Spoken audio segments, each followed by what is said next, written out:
નમસ્કાર મિત્રો, સ્વાગત છે તમારું અમારી યુટ્યુબ ચેનલ RA વોઇસ ગુજરાતીમાં। આજે અમે તમને જણાવીશું કે ઘરમાં પૈસાના ટકતા હોય ત્યારે શું કરવું જોઈએ।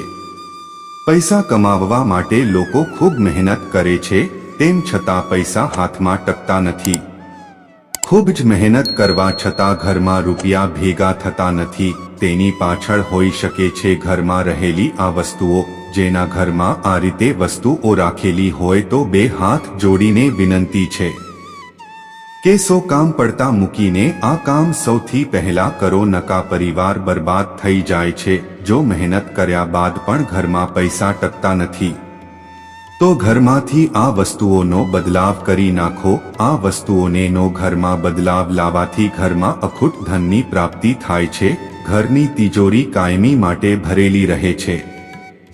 આમ તો દરેક વ્યક્તિ અમીર બનવા માંગે છે, જો કે અમીર બનવું બધા માટે સરળ નથી। કેટલીક વાર ખૂબ મહેનત કરવા છતાં ઘરમાં પૈસા ટકતા નથી। એવામાં વાસ્તુશાસ્ત્રમાં પૈસાની તંગી દૂર કરવા માટે કેટલાક ઉપાયો બતાવવામાં આવ્યા છે।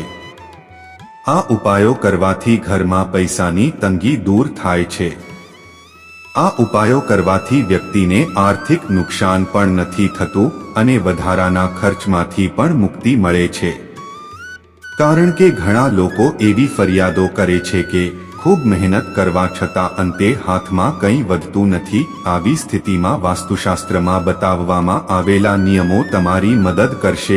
આ વાસ્તુશાસ્ત્રના નિયમો જો તમે અપનાવી લો તો તમે ધારો તેટલી સંપત્તિ ભેગી કરી શકો છો અને આખો પરિવાર સુખમય જીવન જીવે છે। જો તમારા ઘરમાં આવી તકલીફો હોય અને જો તમે તે રૂપિયાની તકલીફ દૂર કરવા માંગતા હોવ તો છેલ્લે સુધી વિડીયો દેખતા રહો, લાસ્ટ સુધી જોડાયેલા રહો। તમારે પણ આવી પરિસ્થિતિમાંથી બહાર નીકળવું હોય તો કોમેન્ટ કરો જય જય લક્ષ્મી માતાય નમઃ, તેમજ તમારા કુળદેવીનું નામ લખો અને ચેનલને સબસ્ક્રાઇબ કરો। હવે વાત કરીએ તો આ બાબતો જો તમે તમારા ધ્યાનમાં રાખો તો તમે દુનિયાનું બધું જ કામ કરી શકો છો। વાસ્તુશાસ્ત્રમાં દરેક બાબત અંગે કેટલાક નિયમો આપવામાં આવ્યા છે। ઘણી વખત આપણે કેટલીક ભૂલો કરી બેસીએ છીએ જે આપણા જીવન પર અસર કરે છે। વાસ્તુ દોષોને દૂર કરવા માટે કેટલીક વાસ્તુ ટિપ્સ છે જેના દ્વારા વાસ્તુ દોષની અસરને સરળતાથી ઘટાડી શકાય છે।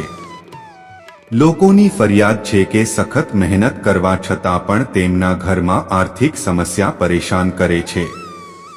આવી સ્થિતિમાં જો કોઈ વ્યક્તિ વારંવાર પૈસા સંબંધિત સમસ્યાઓનો સામનો કરી રહી છે તો તેનું કારણ કેટલીક ખોટી આદતો હોઈ શકે છે જેને તમારે આજે જ બદલવી જોઈએ।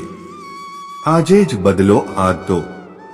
હિન્દુ ધર્મમાં બ્રહ્મ મુહૂર્તમાં જાગવાની પરંપરા છે। જે વ્યક્તિ દરરોજ બ્રહ્મ મુહૂર્તમાં જાગે છે તેના પર દેવી દેવતાઓની કૃપા રહે છે। આવી સ્થિતિમાં જો કોઈ વ્યક્તિ તેનું પાલન ન કરે અને સવારે મોડે સુધી સૂઈ જાય તો તે દુર્ભાગ્યનું કારણ બને છે। આ આદતથી દેવી લક્ષ્મી નારાજ થઈ શકે છે। તમારે આજથી જ તમારી આ આદત બદલી નાખવી જોઈએ। સ્વચ્છતાનું ખાસ ધ્યાન રાખો। જે લોકો પોતાના ઘરની સ્વચ્છતાનું ધ્યાન નથી રાખતા અને તેને હંમેશા ગંદુ રાખે છે, જે ઘરમાં સ્વરહતા નથી હોતી તે ઘરમાં ક્યારે દેવી લક્ષ્મીનો વાસ થતો નથી। ધનની દેવી લક્ષ્મીનો વાસ એ જ સ્થાન પર હોય છે જ્યાં સ્વચ્છતાનું સંપૂર્ણપણે ધ્યાન રાખવામાં આવે છે। તેમજ જો તમે ઘરે અથવા ઘરની આસપાસ જ્યાં ત્યાં થૂંકતા હોય તો તેવું ન કરવું જોઈએ। આવી સ્થિતિમાં ઘરની સ્વચ્છતા પર ખાસ ધ્યાન આપવું જરૂરી છે।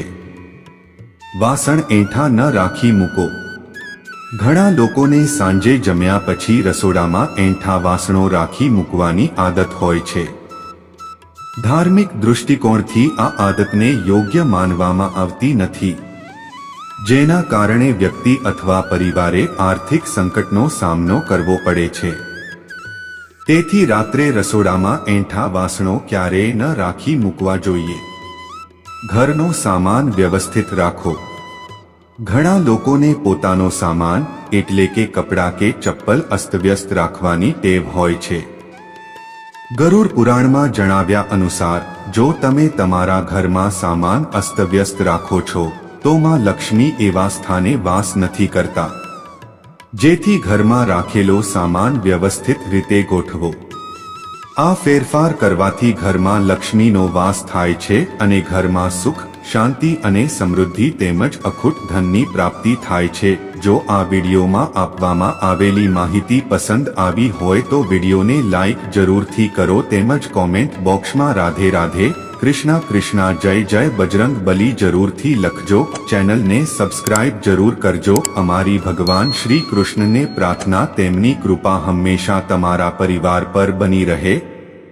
વિડીયોમાં અંત સુધી જોડાયેલા રહેવા બદલ તમારો ખૂબ ખૂબ આભાર. જય શ્રી કૃષ્ણ. રાધે રાધે.